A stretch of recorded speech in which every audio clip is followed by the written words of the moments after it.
지금 이 순간 당신의 주방 선반 위에 몸을 서서히 망가뜨리는 음식이 놓여 있습니다. 건강하다고 믿었던 바로 그 음식들이요. 당신이 직접 그곳에 올려놓은 것들입니다. 안전하다고 생각하면서, 건강에 좋다고 믿으면서. 저는 수천 명의 환자들에게서 이런 일이 반복되는 것을 지켜봤습니다. 그리고 오늘 처음으로 그것이 정확히 무엇인지 보여드리려 합니다. 저는 20년 넘게 임상의학을 해왔습니다. 지금부터 말씀드릴 내용은 대부분의 의사들이 시간이 없어서 하지 못하는 대화입니다. 관심이 없어서가 아닙니다. 50대 이후 인체에 일어나는 진실을 제대로 설명하려면 12분짜리 진료 시간으로는 턱없이 부족하기 때문입니다. 그래서 지금 그 대화를 온전히 드리려 합니다. 전부 다요.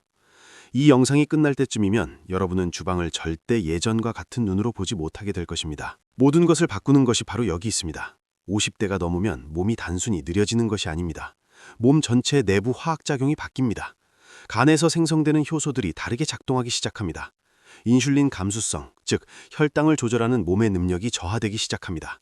장 안의 염증 경로가 과민해집니다. 35세에는 아무 노력 없이 감당했던 것들이 55세에는 세포 하나하나에서 조용한 위기로 진행됩니다. 그리고 아무도 경고해주지 않는 부분이 있습니다. 특정 일상 음식들, 지금 이 순간 냉장고 안 있는 음식들, 건강하다고 표시된 음식들, 수년간 믿어온 음식들이 매일 아침 그 위기를 촉발시키고 있다는 것입니다. 40만 명 이상의 성인을 12년간 추적한 획기적인 연구에 따르면 중년 이후의 특정 시기 패턴이 생물학적 노화를 최대 8년까지 가속화시켰습니다. 8년입니다. 명백한 정크푸드 때문이 아닙니다. 사람들이 진심으로 몸에 좋다고 믿었던 음식들 때문입니다. 5가지가 있습니다. 지금 말씀드리겠습니다. 5번째는 여러분을 완전히 멈추게 만들 것입니다. 가장 억울하게 느껴지는 것부터 시작하겠습니다. 가공육입니다. 패스트푸드 이야기가 아닙니다. 붉은 고기를 끊으면서 대신 먹기 시작한 포장된 닭가슴살 슬라이스 이야기입니다. 마트에서 파는 얇게 썬 시햄, 저지방이라고 적힌 칠면조 가슴살. 민준 씨 이야기를 해드리겠습니다. 민준 씨는 54세로 제가 만난 환자 중 가장 자기관리를 철저히 하는 분이었습니다. 매일 아침 운동을 했습니다. 붉은 고기는 몇 년 전에 이미 끊었습니다. 점심은 거의 항상 통밀빵에 닭가슴살 샌드위치였습니다. 본인의 식습관에 자부심했었습니다. 그런데 혈액검사 결과가 나왔을 때 몸속 염증을 측정하는 데 쓰이는 단백질인 CRP 수치가 위험할 정도로 높았습니다. 심장내과 전문의가 걱정할 정도였습니다. 원인을 추적해보니 바로 그 샌드위치였습니다. 매일 자신도 모르는 사이에 민준 씨는 자신이 타오르고 있는지도 몰랐던 불에 연료를 붓고 있었습니다. 쉬운 말로 과학을 설명해드리겠습니다. 가공육은 저지방이든 자연산이든 상관없이 질산염이라는 화합물로 가득 차 있습니다. 50대 이후에는 장내 세균이 변해서 이 질산염을 혈관 내벽을 손상시키는 화합물로 전환합니다. 동시에 나트륨이 수분 저류를 유발해 신장을 조용히 압박하고 혈압을 조금씩 높이는데 그 변화가 너무 미묘해서 그냥 나이가 드는 것처럼 느껴집니다. 동맥을 부드러운 고무 호스라고 생각해보세요. 새 것일 때는 부드럽고 탄력 있고 회복력이 좋습니다. 이제 그 호스에 매일 하루에 2번씩 몇 년 동안 독한 화학물이 섞인 물을 흘려보낸다고 상상해보세요. 이것이 실제로 일어나는 일입니다. 대부분의 사람들은 이것이 일어나고 있다는 사실조차 모릅니다. 민준 씨는 바꿨습니다. 일주일에 2번 생연어, 방목 달걀, 렌틸콩. 14일 만에 염증이 30% 감소했습니다. 담당 심장내과 전문의가 놀랍다는 표현을 썼습니다. 저는 놀라지 않았습니다. 몸은 간절히 회복되고 싶어합니다. 그냥 회복하지 못할 이유를 주지 않으면 됩니다. 잠깐, 다음 이야기는 오래 믿어온 무언가에 도전하게 될 것입니다. 식물령입니다. 카놀라유, 해바라기유, 옥수수유, 콩기름. 40년간 심장 건강에 좋다는 라벨을 달고 있던 기름들. 수연 씨는 61세에 처음으로 저를 찾아왔습니다. 가장 큰 즐거움이었던 텃밭 가꾸기를 포기했는데 관절 통증이 너무 심해졌기 때문입니다. 그냥 관절염이라고, 그냥 나이가 드는 것이라고, 관리해야 하는 것이라고 들었습니다. 하지만 수연 씨는 매일 집에서 요리했습니다. 식사에 신경을 많이 썼습니다. 본인이 말하는 좋은 기름을 사용했고 병에 심장 건강에 좋다고 적혀 있었기 때문입니다. 몸속 염증 균형, 즉 오메가6와 오메가3 지방산의 비율이 정상 수치는 4대 1이어야 합니다. 수연 씨는 22대 1이었습니다. 정제된 식물 영유로 매일 요리한 것에서 거의 전적으로 비롯된 이 불균형 하나가 면역 시스템을 본인의 관절을 공격하도록 만들고 있었습니다. 하버드 공중보건학과 연구가 제가 임상에서 보고 있던 것을 확인해 주었습니다. 이 기름들을 가열하면 몸, 특히 50대 이후의 몸이 효율적으로 중화시키지 못하는 화합물이 생성됩니다. 해독 경로가 나이와 함께 느려집니다. 화합물이 관절에, 혈관 벽에, 뇌 조직에 쌓입니다. 그리고 손상은 통증으로 나타나기 전에 수년간 조용히 쌓입니다. 수연 씨는 엑스트라 버진 올리브유와 아보카도 오일로 바꿨습니다. 6주 후 텃밭에 무릎을 꿇고 앉아서 토마토를 심고 있었습니다. 눈물을 흘리며 그 이야기를 해주었습니다. 이제 세 번째입니다. 제가 대만성의 속임수라고 부르는 것. 여기서 개인적인 이야기를 나누고 싶습니다. 인공 감미료입니다. 아스파탐, 수크랄로스, 사카린, 제로 음료, 무설탕 요거트, 죄감 없는 디저트에 들어있는 성분들. 제 삼촌은 15년간 충실하게 일반 콜라 대신 제로 콜라를 선택했습니다. 꼼꼼하고 신중한 분이었고 자신이 현명한 선택을 하고 있다고 믿었습니다. 63세의 저를 찾아왔을 때 진심으로 당황해 있었습니다. 혈당은 그 어느 때보다 나빠졌습니다.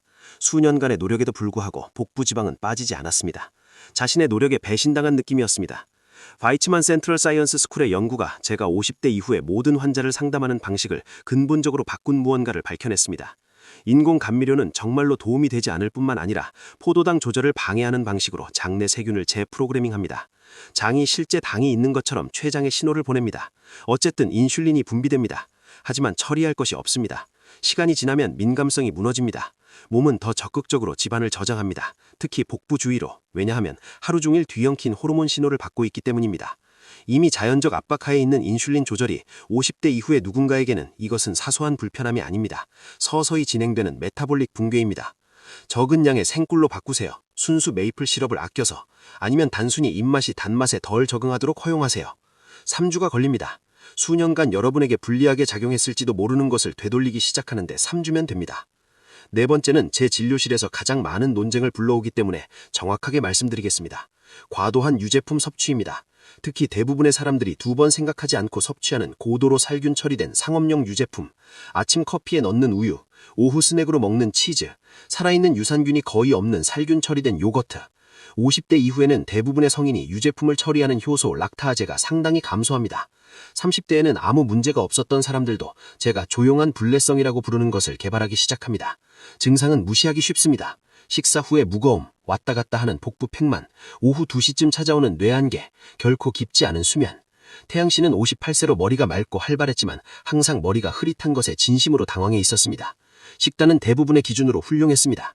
하지만 하루에 2번 우유를 마시고 모든 저녁 식사에 치즈를 곁들였습니다. 정확히 21일 동안 유제품을 끊었습니다. 첫 주 안에 생각이 맑아졌고 수면이 깊어졌습니다. 오후에 슬럼프가 사라졌습니다. 더럽다는 것을 몰랐던 렌즈에서 얼룩을 닦는 것 같다고 했습니다. 대안은 고통이 아닙니다. 무가당 괴리우유, 살아있는 유산균이 있는 코코넛 요거트, 숙성 중에 이미 락토스가 분해되었기 때문에 몸이 훨씬 더 잘 견디는 소량의 숙성된 확실한 단단한 치즈. 그리고 뼈 건강이 걱정이라면 이것을 아세요. 짙은 입체 채소는 50대 이후에 장이 살균 처리된 우유보다 훨씬 더 효율적으로 흡수하는 형태의 칼슘을 제공합니다. 이제 5번째 음식입니다. 함께 남을 것이라고 약속한 음식입니다. 흰 밥과 흰 빵입니다. 이미 들어봤다고 생각하고 넘어가기 전에 잠깐. 제가 말씀드리려는 것은 탄수화물이나 다이어트와 전혀 관련이 없습니다. 이것은 당화라는 생물학적 과정에 관한 것입니다. 이것을 이해하면 다시는 못 본 척하지 못할 것입니다. 당화는 정제된 곡물에서 급증하는 것 같은 과도한 당 분자가 몸속 단백질에 달라붙기 시작할 때 일어나는 일입니다. 피부의 콜라겐, 동맥 내벽을 따라 늘어서 있는 세포들, 뇌 조직을 관통하는 단백질들, 캐러멜화를 생각해보세요. 설탕이 팬에서 가열될 때 보이는 갈색으로 변하고 단단해지는 과정. 당화는 그 과정이 조직 안에서 일어나는 것입니다. 굳어집니다. 나이 듭니다. 쌓입니다. 그리고 흰 밥은 적당한 양이라도 많은 50대 이상의 사람들에서 순수 당보다 더 빠르게 혈당을 높입니다. 대안은 발효시킨 정말 긴 시간 발효된 사워도우입니다. 아니면 현미밥입니다. 아니면 단순히 어떤 탄수화물이든 흡수를 늦추기 위해 단백질과 효율적인 지방과 함께 먹는 것입니다. 작고 구체적인 변화들, 제거가 아닙니다. 재조정입니다. 이것이 끝날 때 가져가셨으면 하는 게 있습니다. 50대 이후에 모넌 실패하는 것이 아닙니다. 반응하고 있는 것입니다. 염증과 피로와 스트린과 흐림을 통해 필요한 것이 바뀌었다고 말하고 있습니다. 그리고 여러분이 할 수 있는 가장 강력한 것은 귀를 기울이는 것입니다. 민준 씨도 귀를 기울였습니다. 수연 씨도 귀를 기울였습니다. 태양 씨도 귀를 기울였습니다. 그들 중 누구도 드라마틱하고 고통스러운 변화를 하지 않았습니다. 정확하고 인폼된 재환을 했습니다. 그리고 몇 주 안에 느낀 차이는 미묘하지 않았습니다. 삶을 바꾸는 것이었습니다. 이것을 보는 동안 누군가가 떠올랐다면, 지금 이 음식들을 먹고 있는데 몸속에 무슨 일이 일어나고 있는지 모르는 소중한 사람이 있다면 오늘 이것을 공유해주세요. 그것이 여러분이 생각하는 것보다 더 중요할 수 있습니다.